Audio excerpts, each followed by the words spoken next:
निर्जरा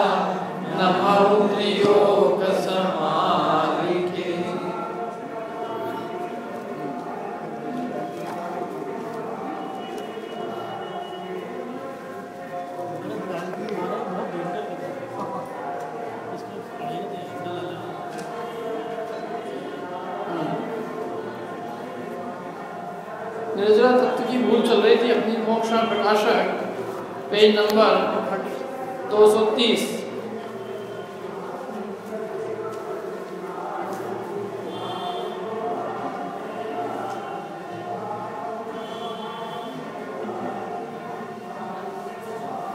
देखो छड़ाला में निर्जरा तत्व के बारे में एक ही पंक्ति आई है।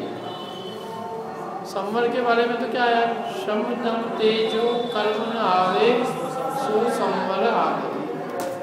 माने कषायों का शमन और इंद्रिय का दमन ये संवर का कारण है। और निर्जरा के लिए एक पंक्ति में उन्होंने कहा तप बल ते विधि झरन निर्जरा। माने तपस्शरण के बल से जो विधि का झरना है उसका नाम निर्जरा है। विधि अर्थात कर्म। तो तप के बल से एक देश कर्मों का झरना वो निर्जरा है। तप बल ते विधि झरन निर्जरा। तप के बल से विधि माने कर्मों का झरना खिरना, एक देश खिरना वो निर्जरा है। ताहि सदा आचरिए, उसका सदा आचरण करना चाहिए। क्या तो कहा ना तप के बल से कर्म झड़ते हैं। तो यहाँ वही बात है कि तप के बल से कर्म झड़ते हैं, इसलिए हम उपवास करते हैं और उससे हमारे कर्म झड़ जाते हैं और हमें मोक्ष हो जाएगा एक दिन। एक उपवास करेंगे तो उतने कर्म झड़ेंगे, 2 करेंगे तो डबल झड़ेंगे, 3 करेंगे तो तिबल, 4 करेंगे तो चौबल, और महीने भर कर लेंगे तो 30 गुना, और यदि साल भर ही कर लिया तो फिर तो मोक्ष ही हो जाएगा। तो वो सारी जो धारणाएं हैं लोगों की, उसको पंडित जी ने यहाँ स्पष्ट किया है कि भैया एक तो उपवास अकेले का नाम तप नहीं है, एक बात। दूसरी बात कि उपवास में भी परिणाम यदि विशुद्ध होंगे तो उसके फल मिलेगा। यदि परिणाम उस काल में भी यदि अशुभ रूप परिणमेगा तो उसके अनुसार बंदी होगा, निर्जरा नहीं होगी। निर्जरा का कारण परिणाम है कि निर्जरा का कारण उपवास है। यदि उपवास निर्जरा का कारण ठहरे तो फिर बस उपवास करो, परिणाम कैसे भी रहे। लेकिन ऐसा तो लगता नहीं है। यदि परिणाम दुष्ट होंगे तो निर्जरा कैसे संभव है। यदि परिणाम उपवास मात्र से निर्जरा हो तो सारे ही राजनीतिक लोगों के तो बहुत सारे उपवास हो जाते हैं, अन्ना हजारे के तो बहुत सारे उपवास हो जाते हैं, तो उसके तो सबसे ज़्यादा निर्जरा होनी चाहिए। गांधी जी ने बहुत उपवास किए, उनके निर्जरा हो जानी चाहिए। तो इसलिए परिणाम से निर्जरा है, उपवास मात्र से निर्जरा नहीं है। परिणामों में यदि दुष्टता होगी तो निर्जरा नहीं होगी। तो उन्होंने कहा धर्म बुद्धि से उपवास करें, बोले तुम धर्म बुद्धि से करो चाहे धर्म बुद्धि से करो, परिणामों से निर्जरा का संबंध है, उपवास मात्र निर्जरा का कारण नहीं है। यदि उपवास मात्र निर्जरा का कारण हो तो फिर परिणाम चाहे जैसे रहे, फिर परिणाम सुधारने की कोई बात ही नहीं है ना। फिर दुष्टता भी हो, मैंने दिन भर कषाय भी करे, दुष्ट परिणाम भी करे, तो भी बस भूखा रहा है तो उससे उसको निर्जरा हो जाना चाहिए। तो ऐसी निर्जरा यदि मानेंगे तो कई लोगों को जिनको भोजन मिलता ही नहीं है उनके भी निर्जरा ठहरेगी, और 43 जो धूप प्यास सहन करते हैं उनके भी निर्जरा होगी। तो निर्जरा का कारण केवल भूख प्यास सहना मात्र नहीं है, निर्जरा का कारण तो शुद्धोपयोग है। भूख प्यास सहने से निर्जरा बढ़ती है, इसलिए वो भूख प्यास सहने से शुद्धोपयोग बढ़ता है, इसलिए वो भूख प्यास सहते हैं। मैंने भोजन आदि न करने से उनके शुद्धोपयोग की वृद्धि होती है, और भोजन के विकल्प में लगने से शुद्धोपयोग की हानि देखते हैं, इसलिए उनका उद्देश्य तो शुद्धोपयोग की वृद्धि है। वो जो भी काम करते हैं वो शुद्धोपयोग के लिए करते हैं, क्योंकि निर्जरा का कारण तो शुद्धोपयोग, शुभोपयोग है वो भी निर्जरा कारण है, अशुभोपयोग तो है ही नहीं। अशुभोपयोग तो अशुभ बंध का कारण है, पाप बंध का कारण है, लेकिन शुभोपयोग भी निर्जरा का कारण नहीं है, निर्जरा का कारण शुभोपयोग। देखो अपन कितनी अपनी दृष्टि कितनी बाहर है। कि जिसका 0% कंट्रीब्यूशन है वो 100% बन चुका है, और जो 100% है उसकी खबर नहीं है। कैसे?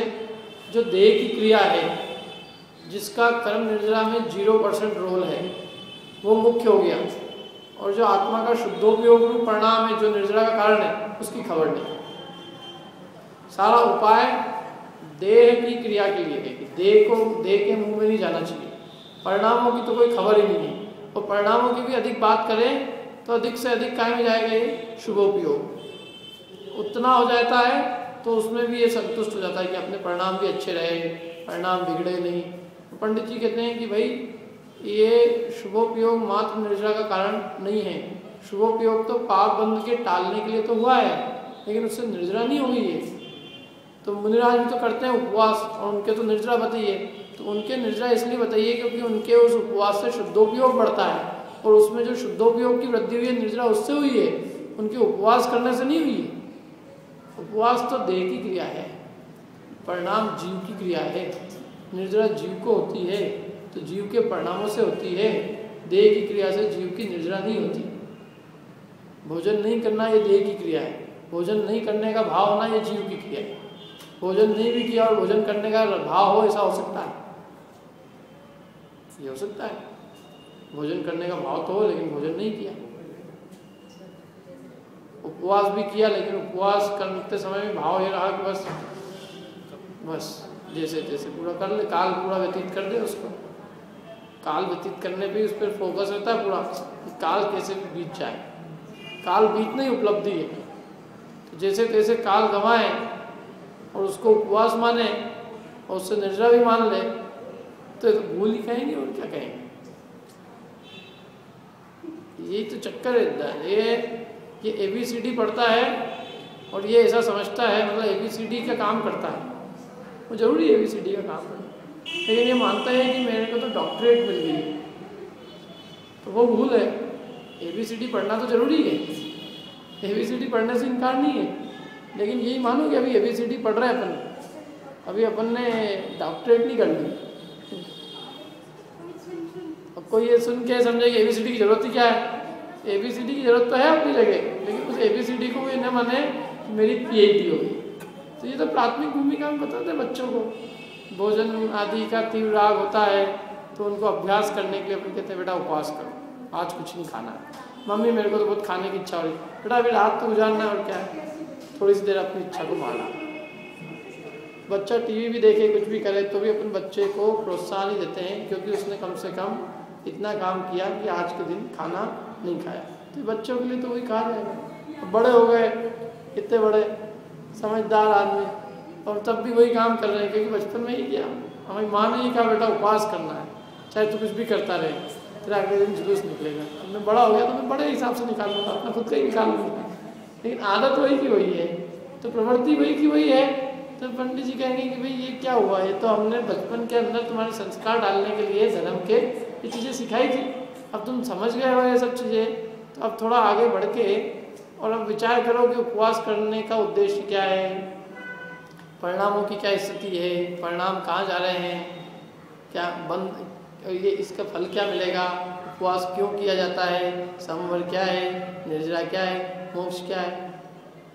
अधिकांश तो उपवास करने वालों को ये भी नहीं मालूम कि इससे निर्जरा होती है। इससे उनको निर्जरा का मालूम का है कि निर्जरा का भी कारण कहाँ है। ये जिनवाणी ये इतनी भी लाइन पे कौन है जो जिनवाणी पढ़ता है, उसके प्रश्न है इसमें। ये व्यवहाराभासी भी कौन है मालूम है? व्यवहाराभासी वो है जो तत्वार सूत्र पढ़ के आया है। व्यवहाराभासी के सारे प्रश्न पढ़ना आप व्यवहाराभासी प्रकरण में, उसके सारे प्रश्न आगम से निकलते हैं।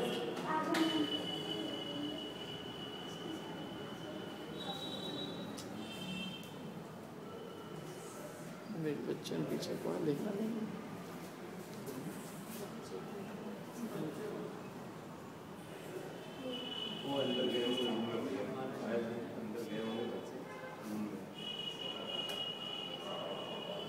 तो वो जो है वो उसके प्रश्न आगम से होते हैं। पंडित जी के जो उत्तर होते हैं वो उसको युक्ति से देते हैं, उसके मुंह में है आगम वाक्य प्रश्नकर्ता के।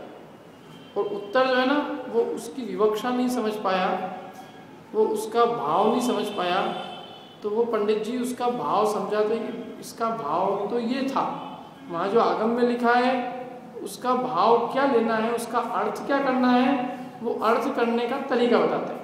पंडित जी ये नहीं कहते कि वहाँ जो लिखा है वो गलत है, वो लिखा है लेकिन तेने उसका अर्थ बराबर नहीं समझा। समझ में आया ना कि तूने नई विवक्षा नहीं लगाई है, ये नई विवक्षा समझ कि वो इस नए से कहा गया है, व्यवहार नए से कहा गया है, कि निश्चय नए से कहा गया है, किस अपेक्षा से कहा गया है। तो वो पंडित जी उसको उत्तर जो देते हैं वो अपेक्षा से देते हैं, और उसका जो प्रश्न आता है वो प्रश्न जिनवाणी में से, जिनवाणी में तो ऐसा लिखा, जिनवाणी में तो ऐसा लिखा, तो उसकी जो गलती है वो अपेक्षा नहीं समझ पाने से है। वो पढ़ा लिखा, अनपढ़ नहीं है। ये इतना भी श्रोता आज मिलना मुश्किल है जो प्रश्न आगम से निकाल के करे कि यहाँ तो ये लिखा है, वो मालूम भी किसको है कि यहाँ क्या लिखा है। मैंने व्यवहाराभासी भी ढूंढने जाए, यदि जो पंडित जी का जो व्यवहाराभासी श्रोता है वैसा श्रोता भी यदि मैं हिंदुस्तान में भी ढूंढने जाऊँ तो एक भी मिल जाए तो बहुत बड़ी उपलब्धि होगी। ये स्थिति है। उसके से एक से एक प्रश्न आते हैं, वो सीधे अगला प्रश्न टाक देता है, यहाँ ये लिखा है, हवाला देता है, ऐसा है। तो वो पढ़ा हुआ हो ना उतना कौन पढ़े। वो तत्वार सूत्र में से निकाल के प्रश्न करेगा, समय सार में से प्रश्न करेगा, क्या रत्नगण शावकाचार्य में से प्रश्न करेगा, पद्मनंदी पंचविंशिका से प्रश्न करेगा, उसके सारे प्रश्न ग्रंथ आगम से आते हैं। और पंडित जी उसका उत्तर आगम से नहीं देते हैं। जहाँ जरूरत होती है वहाँ आगम भी देते हैं, क्योंकि पंडित जी उसका उत्तर नए लगाकर, विवक्षा लगाकर, युक्ति से उसका बराबर समाधान करते हैं कि उसका भाव क्या है। वो जो लिखी है वहाँ बात तो बराबर है, लेकिन उसका अर्थ कैसे निकालना है, ये अर्थ निकालना नहीं सकते, क्योंकि शास्त्र पढ़ने में भी कला होनी चाहिए ना। और शास्त्र पढ़ने की कला आती है नई विवक्षा समझने पर, अन्यथा शास्त्र में तो दोनों नयों के कथन हैं, और यदि नई विवक्षा नहीं समझेगा तो उसको शास्त्रों में विरोधाभासित होगा कि कहीं तो क्या कहते हैं और कहीं क्या कहते हैं, अथवा वक्ताओं में विरोधाभासित होगा कि कौन क्या कहता है और कौन क्या कहता है।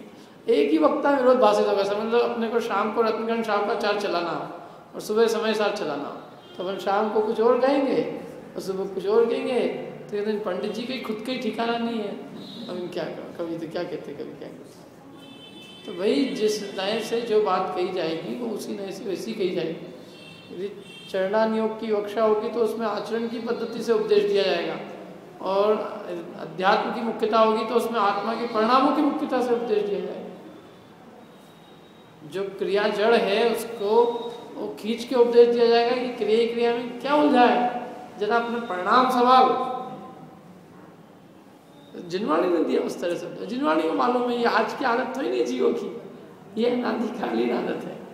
क्रिया जड़ कई क्रिया जड़ थई रहा शुष्क ज्ञान माय उपजे माए माने मार्ग मोक्ष को करुणा उपजे ताई। श्रीमद् राजचंद्र के वाक्य है। कई क्रिया जड़ थई रहा, कितने जीव क्रियाओं में जड़ हो रहे हैं। शुष्क ज्ञान माँ काय कई, मैंने कितने जीव शुष्क ज्ञान मतलब चर्चा करें लेकिन कुछ नहीं करें। माने मार्ग मोक्ष को, दोनों क्या मानते हैं अपने अपने आप को मोक्ष मार्ग। करुणा उपजे ताई, उनके ऊपर हमको करुणा उत्पन्न होती है। क्या है, क्योंकि दोनों में बैलेंस नहीं। बैलेंस मतलब वो मार्ग एक रूप तो है नहीं, मार्ग तो दोनों रूप है, निश्चय व्यवहार नए रूप, और ये एक का पक्ष करता है। इसलिए पंडित जी कहते हैं कि अभी जिनवाणी को समझा नहीं। यहाँ भी यही है। अभी अपन व्यवहाराभासी की पढ़ रहे हैं, निश्चयासी की पढ़ेंगे बाद में। वो तो सीधा वहीं से चालू करेगा।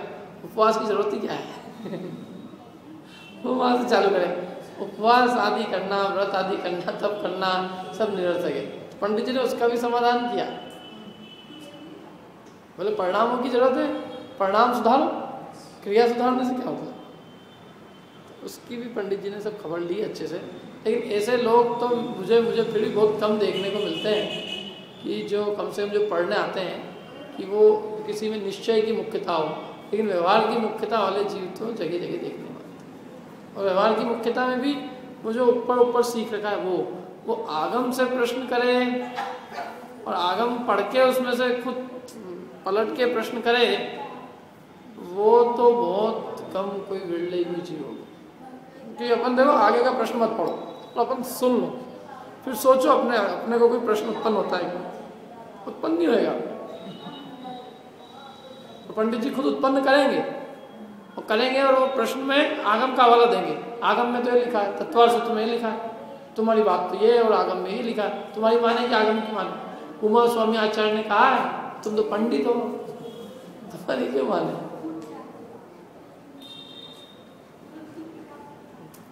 क्या देखो इसमें लिखा क्या है। तो कल अपन ने यहाँ तक पढ़ा था ना, परिणाम निर्जरा के कारण ठहरे तो शुद्धोपयोग निर्जरा के कारण ठहरे, शुभ अशुभ परिणाम बंध के कारण ठहरे। अब प्रश्न देखो उसका क्या हुआ, बच्चे लोगों को पीछे क्या दिक्कत है?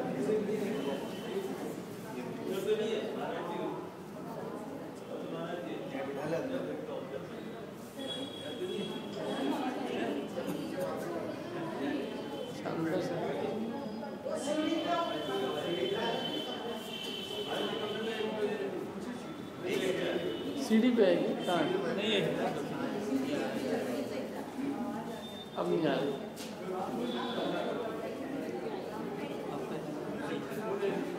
देखो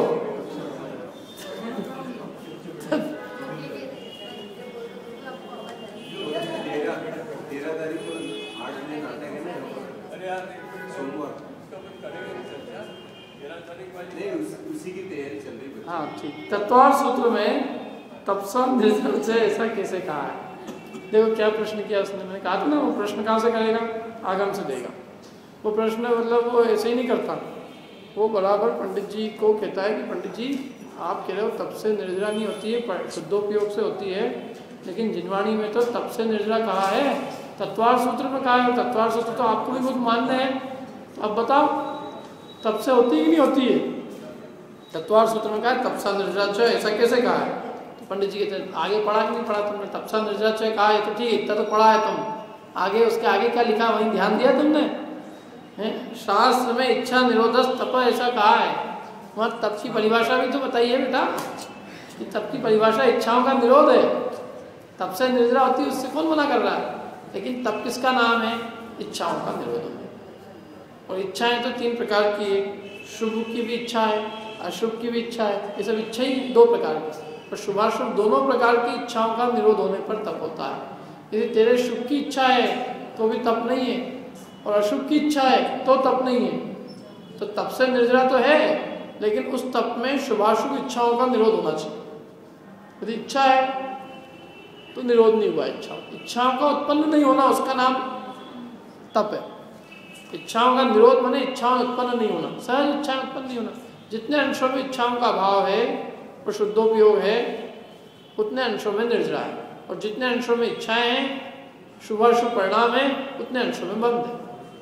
बंध का संबंध शुद्धोपयोग से, बंध का संबंध और निर्जरा का संबंध उपयोग से है, शुद्धोपयोग से निर्जरा है, शुभाशुभ भाव से बंध है।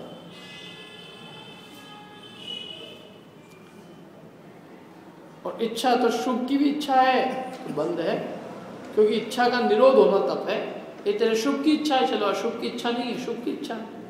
शुभ की इच्छा मतलब अपने आत्म कल्याण की इच्छा दे, शुभोपयोग रूप परिणाम की इच्छा, शुभ करने की इच्छा, शुभ रूप परिणाम ही है, अशुभ रूप परिणाम नहीं है, तो भी वो कह रहे हैं कि इसका इच्छा का निरोध नहीं है। क्या अशुभ की इच्छा तो बहुत दूर की बात है, शुभ की भी इच्छा है तो निरोध नहीं। देखो आगे कहा, सो शुभ अशुभ इच्छा मिटने पर उपयोग शुद्ध हो, वहां निर्जरा होती है, इसलिए तप से निर्जरा कही। क्या क्या कहा? शास्त्र में इच्छा निरोधस तप ऐसा कहा है, इच्छा को रोकना उसका नाम तप है। सो शुभ अशुभ इच्छा मिटने पर उपयोग शुद्ध हो, वहां निर्जरा होती है। दोनों प्रकार की इच्छाएं मिटे, कौन कौन सी? शुभ की और अशुभ की, और उपयोग की शुद्धता होती है तब निर्जरा होती है। तो दोनों प्रकार की इच्छा मिटी और शुद्धोपयोग हुआ, तो दोनों प्रकार की इच्छा मिटी तब शुद्धोपयोग हुआ ना, दोनों प्रकार की इच्छाएं मिटी ना, तो इच्छा का निरोध हो गया। तप हो गया। मैंने शुद्धोपयोग हुआ तभी होगा जब इच्छाओं का निरोध होगा। शुभाशुभ की इच्छा होगी तो शुद्धोपयोग नहीं होगा। आई बात समझ? शुभाशुभ की इच्छा का निरोध होने पर शुद्धोपयोग होता है। तो शुभाशुभ की इच्छा रूपी शुभाशुभ की इच्छाओं का निरोध हुआ, इसलिए तप हो गया और हमने इसलिए कह दिया कि निर्जरा हो गई। निर्जरा तो शुद्धोपयोग से हुई है, लेकिन शुद्धोपयोग शुभाशुभ की इच्छा मिटने पर हुआ है, इसलिए इच्छाओं के निरोध रूप तप को निर्जरा का कारण कह दिया। अब वहाँ कहता है, आपको फिर प्रश्न करता है, आहार आदि रूप अशुभ की तो इच्छा दूर होने पर ही तप होता है। वो तो हमने ही माना कि तप करेंगे इतना बड़ा तो उसमें आहार आदि लेने की अशुभ इच्छा तो नहीं होगी, लेकिन उपवास की तो इच्छा रहेगी। उपवास की, प्रायश्चित आदि शुभ कार्य, उनकी इच्छा तो रहती है। आहार मैंने नहीं आहार लेने की इच्छा नहीं है, लेकिन आहार नहीं लेने की इच्छा तो इच्छा है। उपवास की तो इच्छा है। उपवास करने वाले को उपवास की इच्छा नहीं रहेगी। उपवास करने वाले को उपवास की इच्छा है कि नहीं? प्रायश्चित तप करने वाले को प्रायश्चित की इच्छा है कि नहीं? तो है, तो वो इच्छा तो रहेगी। और आप कह रहे हो कि नहीं इच्छा नहीं होनी चाहिए, तब तप होगा, तब निर्जरा होगी। तो भैया कोई भी उपवास आदि कोई भी तप करेंगे तो वहाँ उस जाति की इच्छा तो होगी। तो फिर हमने तप को, इन तपों में आपने ये सब चीज़ें रखी क्यों? क्योंकि ये करेंगे तो इच्छा तो होगी, और एक इच्छा होगी तो फिर तप नहीं होगा आपके हिसाब से। तो फिर ये नाम ले लेके अलग अलग क्यों बताया कि ये उपवास है, वो तप है, अनशन, उनोदर, रस परित्याग? क्योंकि ये काम करने पर इनकी इच्छाएं तो होती है, ऐसा उसका प्रश्न। अब समाधान, ज्ञानी जनों को उपवास आदि की इच्छा नहीं। क्या करें? सम्यक ज्ञानी, उसको उपवास की इच्छा नहीं, फिर उपवास क्यों करता है? उपवास की इच्छा नहीं और उपवास कर रहा है, गजब है। तो फिर काहे की इच्छा है उसको? तो कह रहे इच्छा तो एक शुद्धोपयोग की इच्छा है। क्या आपको कह सकता है शुद्धोपयोग की भी?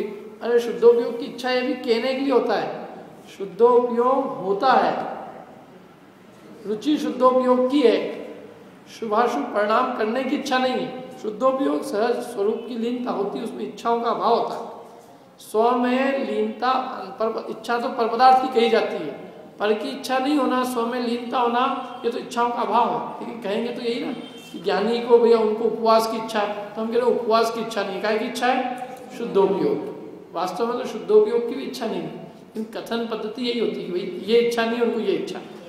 और शुद्धोपयोग के काल में यदि शुद्धोपयोग की इच्छा हो तो शुद्धोपयोग नहीं हो।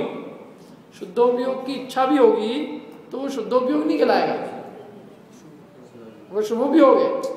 शुद्धोपयोग की इच्छा शुभोपयोग है और शुद्धोपयोग होना शुद्धोपयोग है। सहज होता है, जब तक इच्छा होती है तब तक शुद्धोपयोग नहीं होता। वो तो इच्छा में लगा हुआ, मुझे ऐसा परिणाम हो, ऐसा परिणाम में ऐसा परिणाम हो कि उस परिणाम रूप, उस परिणाम तन्मय होना, उस परिणाम से तादात्म्य होना, उसका नाम शुद्धोपयोग होगी। शुद्धोपयोग में भी इच्छा होती रहेगी तो फिर वो शुभोपयोग नहीं हुआ। फिर अंतर क्या रहा? मैंने यदि वहाँ भी विकल्प रूपी दशा है तो उसको हम शुद्धोपयोग नाम कैसे दें? शुद्धोपयोग नाम तो तब दिया जाएगा जब वो अपने स्वरूप में ऐसा लीन होगा कि उसको किसी परद्रव्य की इच्छा ही नहीं रहेगी। सहज ज्ञाता दृष्टा रूप उदासीन भाव होगा, परद्रव्य की इच्छा समाप्त हो जाएगी, किसी वस्तु की इच्छा नहीं रहेगी, उसका नाम शुद्धोपयोग है। शुद्धात्मा में स्थिति लीनता का नाम शुद्धोपयोग है। तो शुद्धात्मा में लीनता होने पर इच्छा नहीं रहती, इच्छाओं का अभाव होता। जो चीज नहीं होती है इच्छा उसकी होती है, जिसमें लीनता होती है उसकी इच्छा कैसे? लड्डू नहीं खाते हैं तब तक लड्डू की इच्छा होती है, लड्डू खाते समय लड्डू की इच्छा कैसे? जैसे शुद्धात्मा में लीनता होने के कारण में शुद्धोपयोग की इच्छा काहे की? शुद्धोपयोग है ना उसका। तो एक शुद्धोपयोग की इच्छा है। और फिर वो उपवास क्यों करते हैं साहब? तो उसका उत्तर दिया, उपवास आदि करने से शुद्धोपयोग बढ़ता है, ऐसा निमित्त नैमित्तिक संबंध है।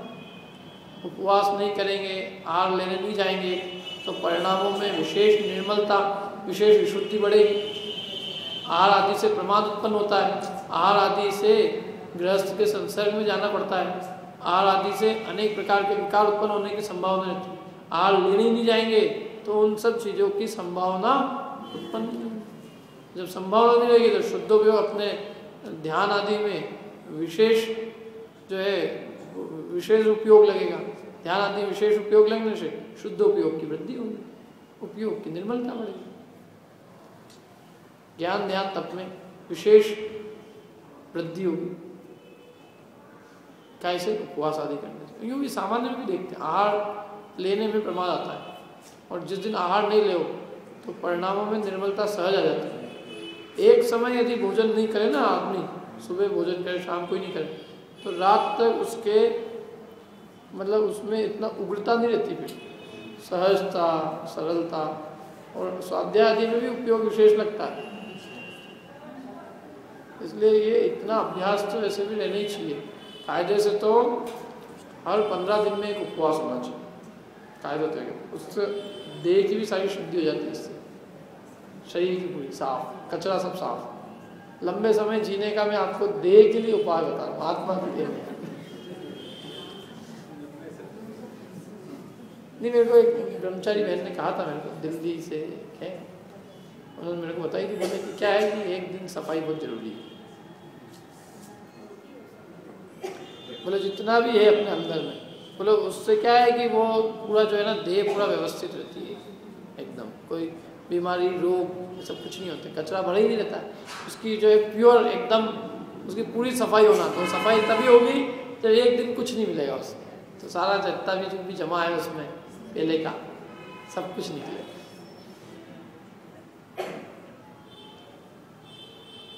तो अच्छा है। तो वैसे भी जिस दिन उपवास करते तो कोई विकल्प नहीं, आराम से ज्ञान ध्यान तप में लीन रहो, ज्ञान अपनी भूमिका अनुसार अपन मंदिर चले गए, मंदिर में अपन अपना समय स्वाध्याय आदि में सामायिक आदि में पूरा समय धर्म ध्यान होती है, बहुत अच्छा होता है। अशुभ से जितना बचे उतना अच्छा है। बस यही है कि वो काल मंदिर में जाना चाहिए, तो फिर इधर उधर नहीं कि अब आज अपने को फुर्सत है तो सारे घर के काम निपटा लो, बिजनेस वाला क्या आज अपन सारे बिजनेस के काम निपटा लो, कि इसका रोज मिलने का टाइम 5 बजे रहता है।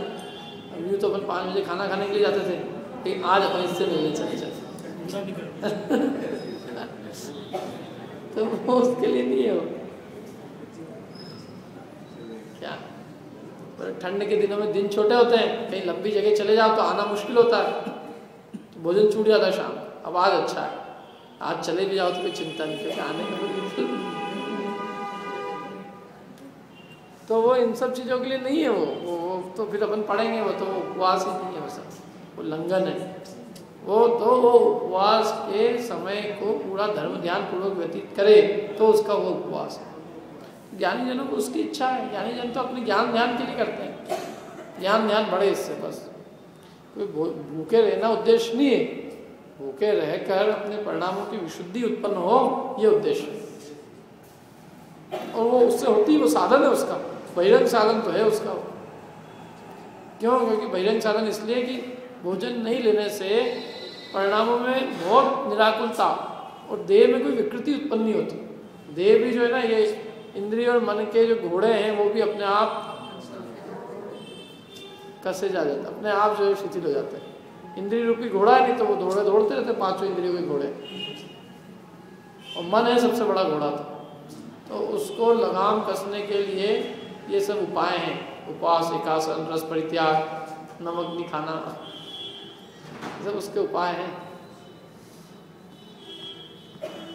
और ये तब एक तो सबसे बड़ी बात है, तब तो रोज जीवन में जीने, यूँ भी अपन भी जीते हैं तो रोज ही अभ्यास होना चाहिए इनका। देखो ऐसा नहीं कि आप इधर तो अपन उपवास कर रहे हैं और फिर अभक्ष भी खा रहे हैं, ये तो ऐसा अपना अभ्यास होना चाहिए जीवन में, माने इस रूप सहज जीवन होना चाहिए।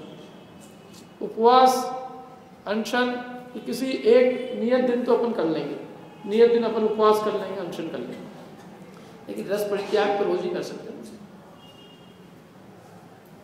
4-6 चीजें न बनवाते हुए एक चीज में संतोष करना, भोजन ही करना क्या, एक वस्तु खा लो, मतलब रोज ही किया जा सकता है ना, क्या नहीं रोज तो वैसा हो, रोज तो 4-6 चीज़ें नहीं होता, मेरे को तो भोजन ही पसंद नहीं आता। और खुद घर में नहीं बनता हो तो बोले अब मैं तो इसलिए मैंने तो बहुत सारी पार्टियां ज्वाइन कर रखी है, क्या वहाँ तैयार मिल जाता है।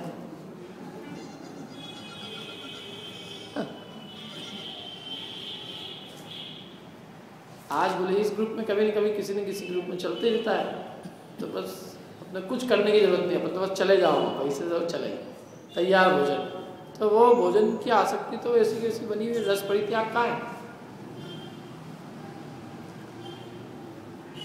क्या।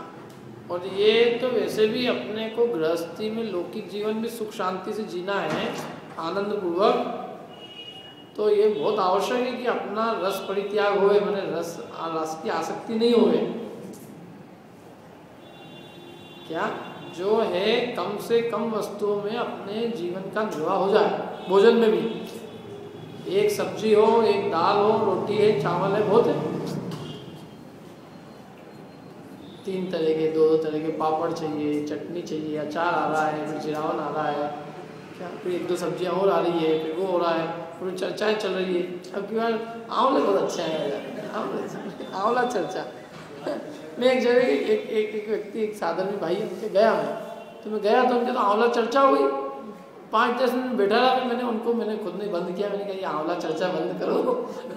अब क्यों आंवला अच्छा है यार, मैंने कहा ये आंवले कितनी देर में खाओगे तुम,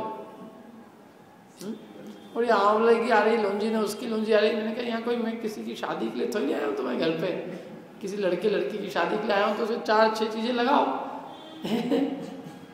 एक भोजन के लिए एक चीज़ चाहिए, भोजन एक वस्तु से भोजन से पेट भरा जाता है और वो अच्छा भी रहता है। ये नेचुरल वालों से पूछो कि तो एक अनाज खाओ बहुत है, शरीर में पचता है, 10 चीज़ें भरने से पेट में उतनी मेहनत नहीं हो तो सब हाजमा खराब होता है। ये है, लेकिन नहीं, घर में तो पत्नी पहले मतलब एक दिन तो उपवास और बाकी 355 दिन बेचारे को लगा के रख, चलो इनका काम क्या है, घर में क्या करें इसलिए, तो वो उसको भी कभी शिक्षा दे धर्म की, और थोड़ा धर्म में उसको भी लगाओ, और उसको धार्मिक है और भी जो उसकी योग्यता है वो योग्यताओं का उसका विकास हो। उसको चौके चूल्हे में लगा दिया अपन ने, और अपने जीवन के लालच में, जीवन के रस की आसक्ति में, तो पूरा समय उसका चौके चूल्हे में, उसकी साफ सफाई में, घर की व्यवस्थाओं में और बच्चों के पालन पोषण में चली गई, तो उसके जीवन का उसको लाभ क्या मिला।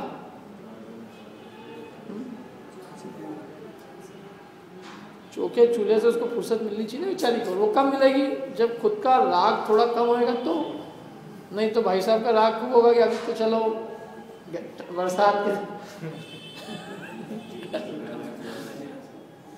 बहुत मुश्किल है।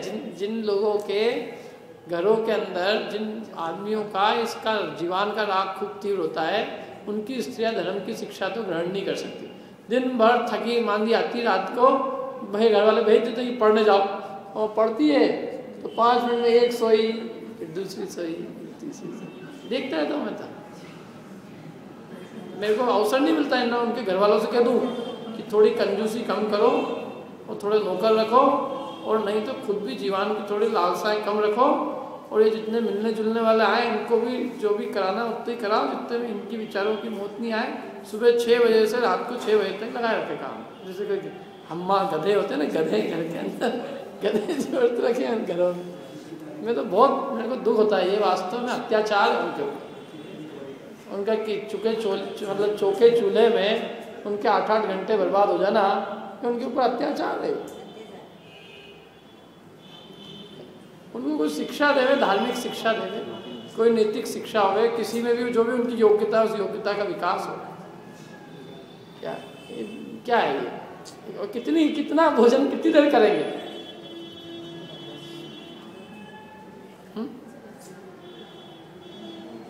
20 मिनट की देर नहीं लगती, 20 मिनट, और वो जो भी एक चीज बनेगी, यदि दूसरे 2-3 नियम होने चाहिए अपने लाइफ में। देखो, एक सबसे पहला नियम ये कि भोजन की 2 बेला निश्चित कर लो, बस उस 2 बेला के बीच में कुछ नहीं खाना, चाहे कोई कुछ भी खिलाए, सुबह भोजन की बेला और एक शाम की भोजन की बेला, इसके बीच में पानी के अलावा कुछ नहीं लेना, बिल्कुल नहीं, चाहे कुछ भी हो जाए, न चाय न कॉफ़ी न क्या क्या है जो भी चीज़ें, नाश्ता स्नैक्स कुछ नहीं। 2 समय जो नियत भोजन के है उस समय भोजन और बीच में पानी, और सुबह सुबह लेना है तो किसी को दूध, बस। यदि इतनी रखेगा वो तो जो भोजन में बना होगा उसको पसंद आएगा, और बीच में 4 चीज़ें खा के आएगा तो फिर वो शाम को 10 डिमांड रखेगा। सबसे पहला नियम ये है उसके लिए, ये हो गया। ये आधे आपके जीवन का बहुत बड़ा व्रत तो यही हो गया। कोई ऐसा तो ही नहीं कि 10 दिन तो मैं खूब उपवास करूंगा और बाकी तो दिन जो करना हो करूंगा, ये धर्म नहीं है। धर्म 365 दिन व्यवस्थित जीवन जीना सिखाता है। धर्म कोई 10 दिन तो भीड़ लग जाती है यहाँ पे, ऐसे भक्तों की भीड़ लगती है कि वो पंडित भी बाहर कर दे। क्या करो, इतनी भीड़ लग जाती, क्या करो, मेरे पाँव रखने की जगह नहीं मिलती। सच में पूजा करना भारी हो जाता है मेरे को। और बाकी तो 11वें दिन तो सब है, वो सारी भक्ति गायब हो जाती है। तो वो धर्म का, धर्म इसका नाम नहीं है। एक अंग तो बहुत ऊंचा पाले 10 दिन, और बाकी 11वें दिन से फुर्सत। बहुत व्यवस्थित अपने को कैसे जीना है, अपने आसपास का वातावरण भी किस प्रकार धार्मिक रखना है, अपनी विषयों की आसक्ति कैसे कम हो, और किस प्रकार से सहजता से अपना जीवन चले। बड़ी मुश्किल से मनुष्य भोग मिला है, और ये इन विषय भोग भोगने के लिए नहीं मिला है। ये अपन अपने निज आत्मा को समझे, स्व और पर के उपकार के लिए मिला है। अपना उपकार करें अपन जिनवाणी पढ़ के, और कोई परोपकार हो जाए तो वो करें। बाकी इसके अलावा पंचेंद्रिय विषय भोग के नहीं, विषय भोग का तो कोई वही नहीं है, अंत ही नहीं है। क्या भोग जो है, भोगों की तृष्णा का कोई अंत नहीं। इसलिए इतना संयम तो उसको रखना ही होगा।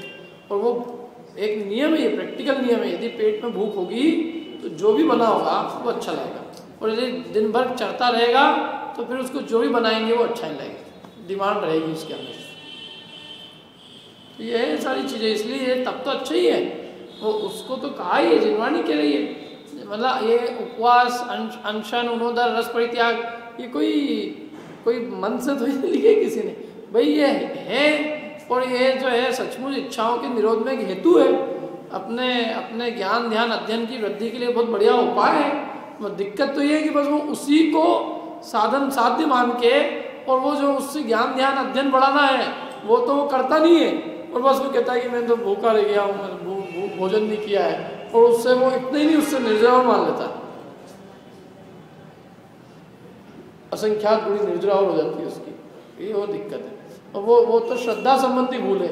वो यदि करे भी, चलो मतलब भूखा भी रहे, और उससे इतना ही माने कि मैंने इतनी उपलब्धि की है कि मैंने भोजन संबंधी अशुभ नहीं किया, भोजन नहीं किया तो पाप नहीं माने, उतना माने कोई दिक्कत नहीं।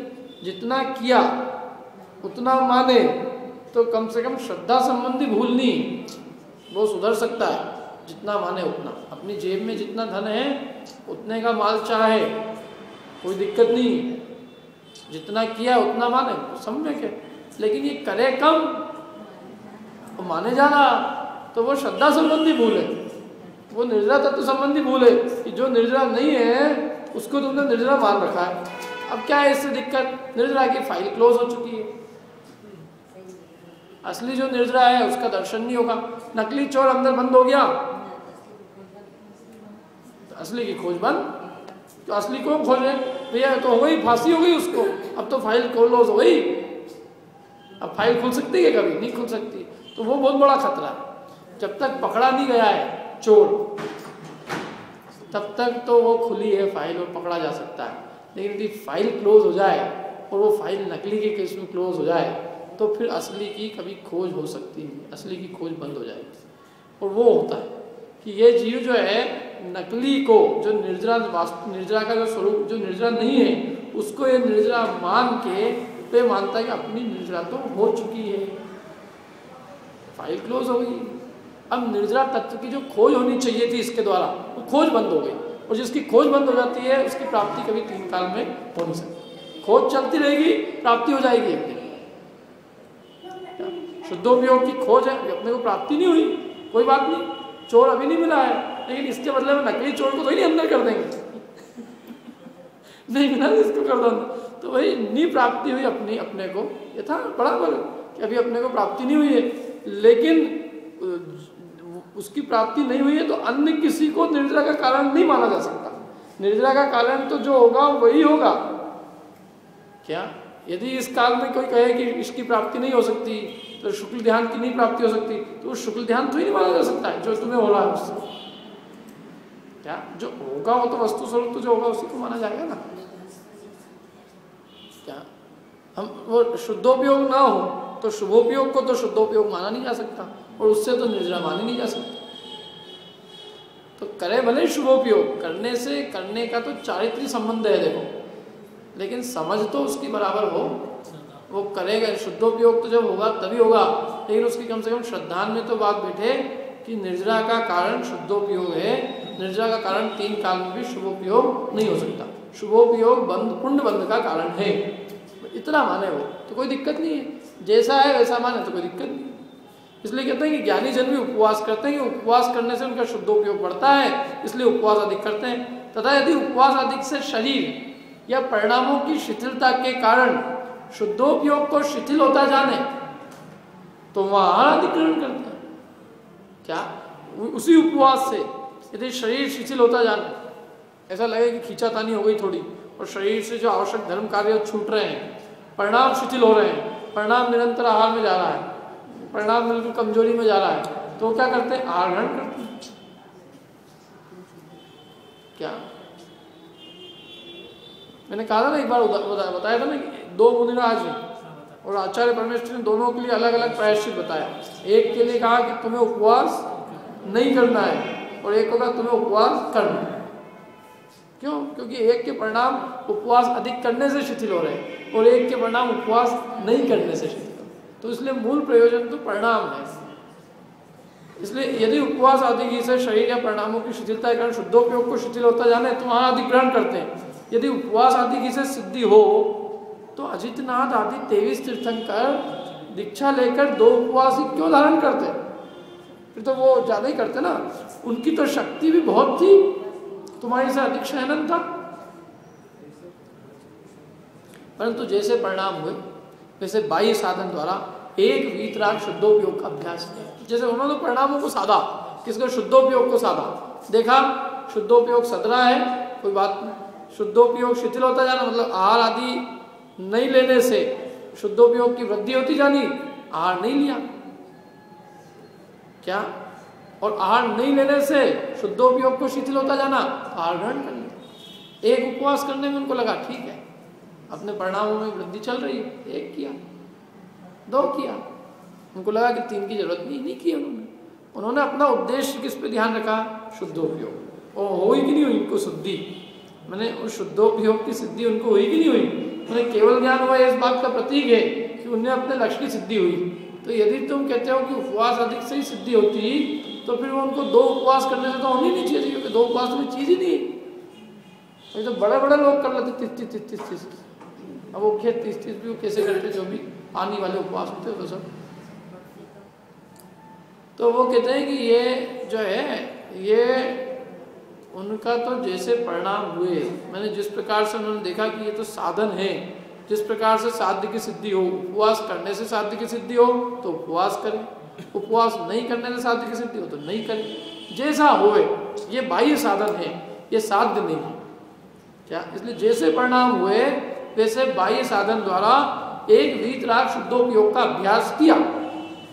फिर वो प्रश्न करता है यदि ऐसा है तो अनशन आदि को तब संज्ञा कैसे हुई? फिर इनको तब कहा ही क्यों?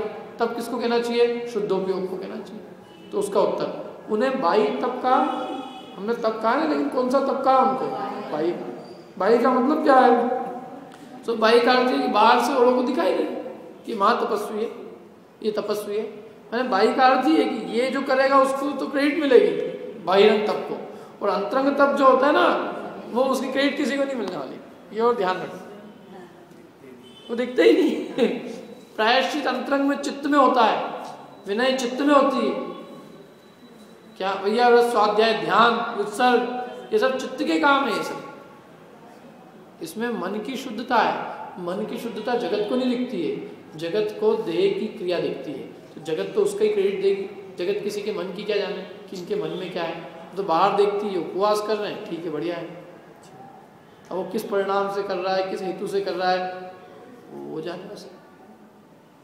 तो इसलिए बहिरंग तप हमने इनका नाम ये दिया है कि भैया ये बहिरंग तप है। मतलब बहिरंग तप माने ये बाहर से दिखेंगे, और ये अंतरंग तप है, बाहर से नहीं दिखेंगे। नाम ही उनका बाह्य तप इसलिए दिया है कि औरों को दिखाई दे कि ये तपस्वी है। क्या? परंतु आप तो कह रहे हैं कि ये बहिरंग तप है ना, ये औरों को दिखाई देता, परंतु आप तो फल जैसे अंतरंग परिणाम होंगे वैसा ही पाएगा, क्योंकि परिणाम शून्य शरीर की क्रिया फलदाता नहीं। मैंने उसका जो प्रश्न था कि आपने उसको तप क्यों कहा, तो पंडित जी ने कहा वो तप कहा है तो हमने बहिरंगी कहा है, अंतरंग नहीं कहा है। तुम जो हमारा कह रहे हो ना कि ये तप क्यों कहा, बहिरंग तप कहा हमने, तो बहिरंग का क्या, बहिरंग माने औरों को दिखाई देगा वो तपस्वी है, लेकिन वास्तव में वो भले ही दिखाई दे, लेकिन यदि अंतरंग में परिणाम शून्य है तो उसकी जो भी देह की क्रिया है वो कुछ फलदाता नहीं है, क्योंकि आप तो जैसे परिणाम होंगे वैसा फल पाएगा, देखा ना। परंतु आप तो फल जैसे अंतरंग परिणाम होंगे वैसा ही पाएगा, क्योंकि परिणाम शून्य शरीर की क्रिया फलदाता नहीं। फिर उसका एक प्रश्न है, या फिर प्रश्न है, शास्त्र में तो अकाम निर्जरा कही है, अब ये फिर शास्त्र पाठी है ये क्या, अभी तो ये प्रश्न ही समझ में नहीं आएगा, ये मेरे को प्रश्न समझाने 5 मिनट लगेंगे, देख, क्योंकि अकाम निर्जरा क्या है। अभी इस काल के जो श्रोता है उनको पहले प्रश्न समझाओ, फिर उसका उत्तर समझाओ कि प्रश्न ये उठता है बेटा, और फिर उस प्रश्न का उत्तर ये होता है, अच्छा ये उत्तर होता है उसका ये प्रश्न अपने अंदर से उत्पन्न होने चाहिए। अगला प्रश्न वो कब उत्पन्न हो, जब चिंतन करे तब।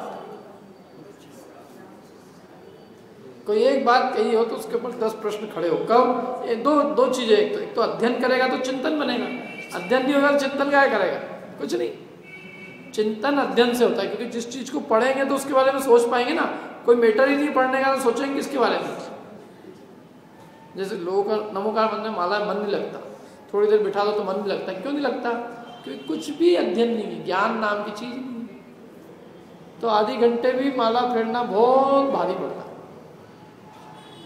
और फेरते भी हैं तो बस वो किस चीज की फेरते हैं वो स्वयं जानते हैं कि हम क्या क्या चीजें उनको याद आ जाती है। बोलो जो चीजें यूं याद नहीं आती वो सब याद आती है।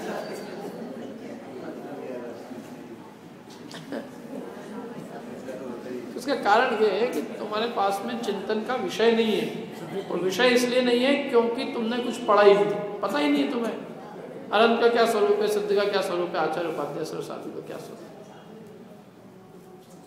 कोई विषय सब्जेक्ट उठाओ किसी, और सब्जेक्ट के ऊपर सोचो, अनंत के कोई भी गुण उठाओ, 46 मूल गुण है, उनको उठाओ, उनके ऊपर विचार करो, अनंत ज्ञान दर्शन सुख वीर उस पर विचार करो, अपनी अवस्था का विचार करो,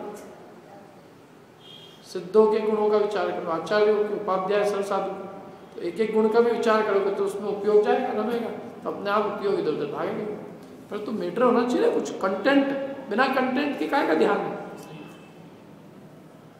गधे के सींग का ध्यान है उधर, गधे का सींग, तुम देखा गधे का सींग कि नहीं, देखा तो नहीं, लेकिन मेरे ध्यान में आ रहा है गधे का सींग। तो ऐसे ही है वो कि तुम्हें अनंत का स्वरूप मालूम है, स्वरूप तो नहीं मालूम, लेकिन अनंत का जब ध्यान लगा तो मजा आ जाता है। क्या मजा आ जाता है तुमको, स्वरूप कुछ खबर ही नहीं, अनंत का क्या स्वरूप है, सिद्ध का क्या स्वरूप है, आचार्य उपाध्याय स्वरूप, वो नमस्कार ही नहीं होता। जिनवाणी माँ कहती है जिसको स्वरूप नहीं मालूम है वो कोई अनंत को नमस्कार नहीं कर रहा है, क्योंकि उसको यही नहीं मालूम वो है कौन, तो नमस्कार किसको कर रहा है। तो प्रश्न है हम यहाँ पे, शास्त्र में तो अकाम निर्जरा कहिए, वहाँ बिना इच्छा के भूख प्यास आदि सहने से निर्जरा होती, तो फिर उपवास आदि द्वारा कष्ट सहने से कैसे निर्जरा में हो।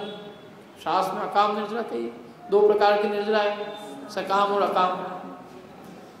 वैसे प्रश्न में उत्तर छिपा हुआ है देखो जाए तो अकाम निर्जरा कहिए, तो अकाम का मतलब क्या होता है, जो बिना काम, वो सकाम तो ही नहीं कही, शास्त्र में कही है तो कहता चलो सकाम ही, अकाम ही मान लो, सकाम मत मानो, मैंने जो बिना काम की वैसी निर्जरा तो मानो, कुछ तो मानो।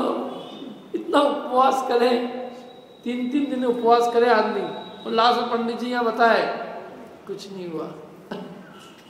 हम तो 3 दिन मेहनत कर करके थक गए, और ये कह रहे अकाम भी नहीं हुई, तो अकाम मान लो, चलो अपन इतना एग्रीमेंट, सकाम तो समझ गए इतनी देर तक, सकाम निर्जरा तो नहीं हो सकती, सकाम निर्जरा तो शुद्धोपयोग होने पर होगी, अकाम तो हो सकती है। अकाम तो त्रियंचों के भी कहिए, बिना इच्छा के भूख प्यास सही। अकाम निर्जरा किसको कहते हैं मालूम है ना, बिना इच्छा के कष्ट को सहना, वो अकाम निर्जरा है। मैंने कोई कष्ट आन पड़ा लेकिन अपन ने उसमें संक्लेश नहीं किया, उसको शांति से सहन किया, तो वो निर्जरा है। अकाम मैंने उसमें पाप की निर्जरा है, पुण्य बंध है, तो अकाम निर्जरा कही जाती है कि मतलब इसलिए क्योंकि वो कम से कम पाप बंधा नहीं उसमें, तो वो बिना इच्छा के भी हो रही है कि नहीं हो रही है, भूख प्यास सहन करने से। और हम तो इच्छा से भूख प्यास सहन कर रहे हैं। भूख प्यास आ जाए, खाने को नहीं मिले, और फिर भी उसको शांति से सहन कर लेना, वो निर्जरा है, तो हम यदि इच्छापूर्वक भूख प्यास सहन करें तो वह निर्जरा कैसे नहीं होगी? अकाम निर्जरा तो होनी चाहिए। तो समाधान, अकाम निर्जरा में भी बाह्य निमित्त तो बिना इच्छा के भूख प्यास का सहन करना हुआ है। चलो बाहर में तो ये निमित्त बना कि बिना इच्छा के भूख प्यास आ पड़े, मैंने हमारी इच्छा नहीं थी कि हम प्यासे रहे, लेकिन पानी नहीं मिला, हमें इच्छा नहीं थी कि आज हमको खाना नहीं मिले, खाना नहीं मिला, तो बाहर में तो ये निमित्त हुआ। और वहाँ यदि मंद कषाय रूप भाव हो, सुनो बाह्य प्रसंग तो ऐसा बना है, बाहर निमित्त तो कैसा मिला, चीज मिली नहीं, बिना इच्छा के भूख प्यास सहन करना पड़ रहा है। और वहां भी यदि मंद कषाय रूप भाव होगा तो पाप की निर्जरा होती है और देवादि पुण्य का बंद होता है। क्या वहां पर भी मतलब इतना होने पर भी ऐसा नहीं है कि बस बिना इच्छा के भूख प्यास सह ली तो अपना निर्जरा हो गई या पुण्य बंदी हो गया? वहां भी उस समय भी यदि मंद कषाय रूप भाव होगा, संक्लेश नहीं करेगा, परिणामों में आकुलता नहीं होगी, तो पाप की निर्जरा होती है, देवादि पुण्य का बंद होता है। परंतु यदि तीव्र कषाय होए वहां पर भी तो पाप बंद होगा, पुण्य बंद भी नहीं होगा। क्या खाने का ऐसा मतलब समझ नहीं मिला समय पे भोजन तो चिल्ला पड़े, घर वाले क्यों चिल्ला रहा? निर्जरा तो हो ही रही है, भूख प्यास तो सहन कर ही रहे, निर्जरा ऐसे नहीं होगी। ये भूख प्यास को सहन करने का मतलब है कि मंद कषाय रूप परिणाम से सहन कर, और ऐसे पुण्य का बंद हो जाए तो रोज ही खाना बंद हो इसको टाइम पे, 1 घंटे तक तो निर्जरा हो ही जाएगी। थाली में बिठाओ निर्जरा 1 घंटे तक, थाली पे प्यास लग गई पानी मत दो, निर्जरा हो जाएगी। ठंडी लग रही है, ठंडी का उपाय मत करो, निर्जरा। गर्मी लग रही है, उपाय मत करो, निर्जरा। तो वो कह रहे उससे नहीं है, वहां उस काल में यदि बंद कषाय रूप भाव हो तो पाप की निर्जरा होती है, पुण्य का बंद होता है। और यदि तीव्र कषाय हो, और तीव्र कषाय होने पर भी यदि कष्ट सहने से पुण्य बंद होता हो तो सर्व तिर्यंचादिक देव ही हो, सो बनता नहीं है। सारे तिर्यंच गति की एक ही गति होगी फिर, क्योंकि बेचारे बहुत भूख प्यास सहन करते हैं, कष्ट सहन करते हैं, लेकिन उनके परिणाम यदि बिगड़ जाते हैं भूख प्यास सहन करते समय तो खोटी गति में चले जाते। अति संक्लेश भावते मरियो घोर सब्र सागर में। तो ऐसा तो नहीं किसी अपन कोई बकरे को काट रहा है तो काटते समय वो अपने भयंकर पीड़ा को सहन कर रहा है, तो पीड़ा को सहन करने से वो पुण्य बंधेगा जरूरी नहीं है। पुण्य भी बन सकता है, पाप भी बन सकता है। पुण्य ऐसे बन सकता है कि इतनी भयंकर मतलब पीड़ा होने पर भी यदि उस जीव के प्रति कषाय ना करे, अति मंद कषाय पूर्वक सहन कर ले तो देव बन जाता। और यदि उस काल में उसको तीव्र कषाय हो जाए उसके प्रति, क्योंकि भले ही शक्ति ना हो इन कषाय तो हो सकती ना मारने वाले के प्रति, तीव्र कषाय हो तो वो उस काल में पाप का बंध करके नरक भी जा सकता है।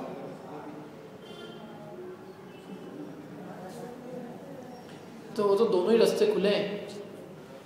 इसलिए भूख प्यास सहन करने के टाइम पे भी वो परिणाम कैसे हो रहे हैं, वो परिणामों से पाप और पुण्य के बंध का संबंध है। यदि उस काल में भी यदि परिणाम बिगड़ जाए तो वो उसको संक्लेश के कारण पाप बंद हो सकता है। केवल भूख प्यास का कष्ट सहना कोई चीज़ का रूल नहीं है। जो तुम रूल बना रहे हो बार बार कि हमने भूख सहन तो की, प्यास सहन तो किए, दिन भर हमने सहन तो किया है, पंडित जी कह रहे हैं हमको उससे कोई मतलब नहीं क्या सहन किया है, हम तो ये बार बार ये पूछेंगे क्या परिणाम कैसे रहे, परिणाम कैसे रहे, परिणाम कैसे। क्योंकि नहीं तो यदि भूख प्यास सहन करने यदि पुण्य बंध का भी कारण माने तो सारे तिर्यंचों को सबसे ज़्यादा पुण्य बनना चाहिए, भिखारियों को पुण्य बनना चाहिए, जिनके पास अभाव है वो सब पुण्य बंदी पुण्य बांधेंगे, तो सारे बनिए लोग तो पाप बांध के नरक चले जाएंगे। जितना कष्ट वो सहन करते उतना कौन सहन करता है। और तिर्यंचों में तो बेचारे कितनी पराधीनता से कितना दुख सहन करते हैं। सामने उसके सामने गर्दन रख के और उस पर छुरी चलाई जाती है, इतना भयंकर पीड़ा सहन करता है वो, तो भी उसके परिणामों के अनुसार उसकी गति होती है। भूख सहन करते बेचारे, प्यास सहन करते, ठंड गर्मी में मर जाते हैं, ठंडी सहन नहीं होती है मर जाते हैं, गर्मी में मर जाते हैं, प्यास से मर जाते हैं, रोग से मर जाते हैं। कितने त्रियंचों के दुख किससे कहे, तो ये कुछ नहीं है। सो सर्व तिर्यंचादि देवी और सो बनता नहीं है। तिर्यंच से चारों गति है, चारों गति के रास्ते तिर्यंच गति से देव भी बन सकता है, तिर्यंच से नारकी बन सकता है, तिर्यंच से तिरंजी बन सकता है, तिर्यंच से मनुष्य। उसी प्रकार इच्छा पूर्वक उपवास आदि करने से वह भूख प्यास आदि कष्ट सहते हैं। इच्छा पूर्वक भी किया तुमने तो भूख प्यास सहन किया, कष्ट सहन किया, सो ये बाह्य निमित्त है, ये बाह्य निमित्त है, परंतु वहां भी जैसा परिणाम होगा वैसा फल पाता है। जैसे अन्न को प्राण कहा उसी प्रकार, अब वो आगे कहा कि उन्होंने उसको उपवास को तब क्यों कहा, तो बोले जैसे अन्न को प्राण कहा। अन्न को प्राण क्यों कहा, क्योंकि अन्न से प्राणों की रक्षा होती है। तो ऐसे ही उपवास को तब क्यों कहा, क्योंकि उपवास से शुद्धोपयोग की वृद्धि होती है। जैसे अन्न को प्राण कहा उसी प्रकार थोड़ा इस प्रकार बाह्य साधन होने से अंतरंग तप की वृद्धि होती है। इसलिए उपचार से इनको तप कहा है, क्योंकि बाह्य साधन माने अनशन आदि से अंतरंग तप की वृद्धि होती है। अंतरंग तप की वृद्धि में कारण है, बाह्य तप अंतरंग तप का कारण है और अंतरंग तप शुद्धोपयोग का कारण है। इसलिए उपचार से बाह्य तप को भी निर्जरा का कारण कहा है। परंतु यदि बाह्य तप तो करे और अंतरंग तप न हो तो उपचार से भी उसे तप संज्ञा नहीं है। वही आगे उन्होंने फिर उसका कोट किया, उन्होंने कहा भी है कि भैया ये सब चीजें नहीं हो, 3 चीजों का त्याग कहा है। 2 लाइन और पढ़ता हूँ, क्या कहा उसमें, कषाय विषय आहारो त्यागो यत्र विधीयते उपवास स विज्ञेय शेषम लंघन कम विदु। माने कषाय विषय आहार, सबसे पहले नंबर पे किसको रखा, कषाय। ये त्याग होना ज्यादा कठिन है, आहार त्याग सरल है। फिर दूसरे नंबर पे विषय और तीसरे नंबर पे आहार। कषाय विषय और आहार इनका त्याग जहाँ होता है उसका नाम उपवास जानना। और शेष को श्री गुरु लंघन कहते हैं। बस वो लंघन है, लंघन मालूम है, बताया ना लंघन क्या है। अब वो आगे धमकी देगा, वो कल अब अगली बार पढ़ेंगे, धमकी देगा आपसे।